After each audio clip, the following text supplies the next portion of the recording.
Hello and welcome to another episode of Ask NDB Wealth month-end market update for the month of June. I'm Kavin Abesekara and this is my colleague Vihanga Jayasinghe who will be speaking about the interest rate view. Thank you, Kavin. So in June, interest rates showed a significant decline with the 12-month Treasury bill closing the month at 16.99% from over 22% recorded last month. Secondary markets were inactive due to the pending finalization of the domestic debt optimization or DDO for short announcement at the end of the month. The central bank also rescheduled the monetary policy review to the July 6th, which was originally planned for July 13th. The resolution for the implementation of the DDO plan to restore sovereign debt sustainability was passed by an overwhelming majority of 60 votes in the Parliament on the 1st of July. The terms proposed were more favorable than anticipated, with the banks being exempted from DDO optimization due to the significant impact that they've already faced from fiscal adjustments. The plan proposed to convert central bank's treasury bill holdings into treasury bonds with various maturities from 2029 to 2038, featuring a step-down coupon structure. Further, superannuation fund treasury bond holdings would be swapped with longer-term maturity bonds from 2027 to 2038 and also with a step-down coupon structure profile. While superannuation funds also have the option to forego the DDO process, but they would be subjected to a 30% income tax, replacing the current rate at 14%. Additionally, holders of SLDBs were provided with three options, involving a 30% haircut and a 6-year maturity, or a 15-year maturity with no haircut, or an exchange to LKR instruments with no nominal haircut and a 10-year maturity. Over to you, Kavin, to speak on equity, inflation and exchange rates. Thank you, Vihanga.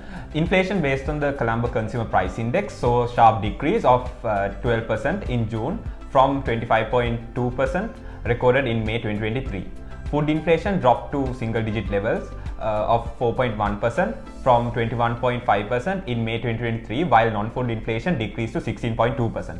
On the global front, inflation in the US fell to 4.05% in May from 4.93% in April. It, however, remained at a level double the Federal Reserve's target of 2%. With the easing of inflation, the Federal Reserve was seen pausing its aggressive series of interest rate hikes after 15 months of policy tightening.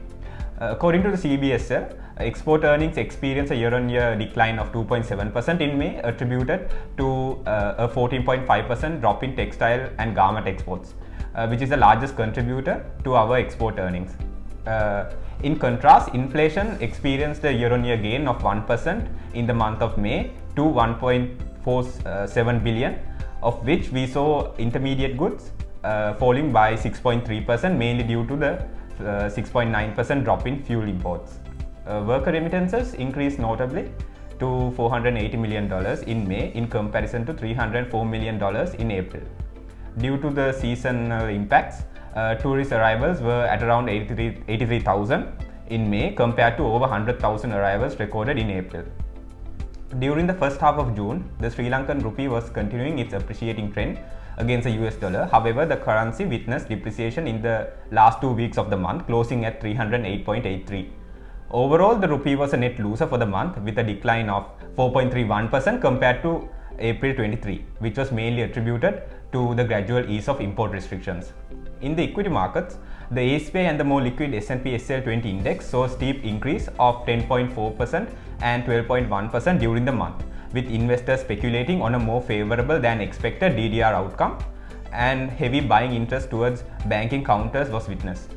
Average daily turnovers were maintained above 1.4 billion levels, and net foreign inflows were at negative 294 million rupees.